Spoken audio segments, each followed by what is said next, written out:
Office আদালত mill factory industry court কাছারি সব জায়গা থেকে ঘুষ নির্মূল করতে হবে, বৈষম্য দূর করতে হবে।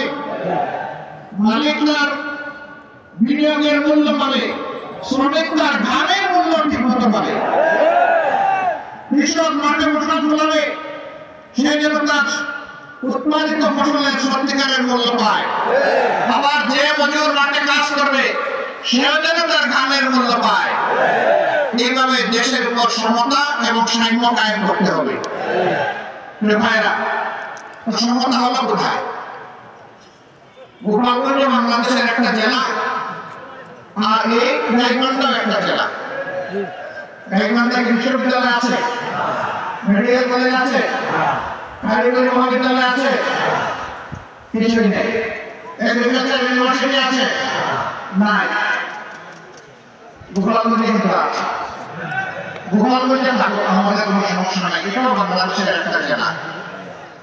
কিন্তু গাইবান্ধা থাকবে না কেন? গাইবান্ধা কি বাংলাদেশের অংশ নয়?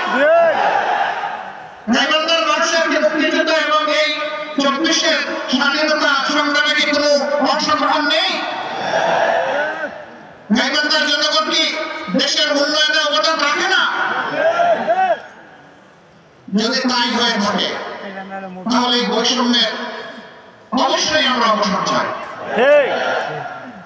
স্পষ্টভাবে দাবি করি। আমাকে গাইবান্ধার কেউ কথা বলে নাই। আমি আমার বিবেক থেকে কালকে ছাত্রদের নিয়ে বসেছিলাম, ওদেরকে জিজ্ঞেস করেছি রাত্রে 12টার দিকে, তোমরা বলো এখানে কি কি প্রতিষ্ঠান আছে।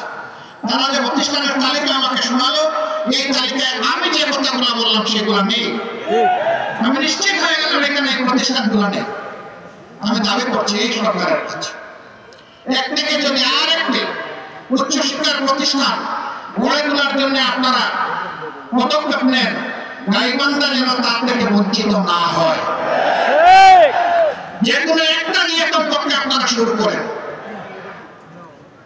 অনেক জেলায় এমন এই প্রতিষ্ঠানগুলো হয়ে গেছে।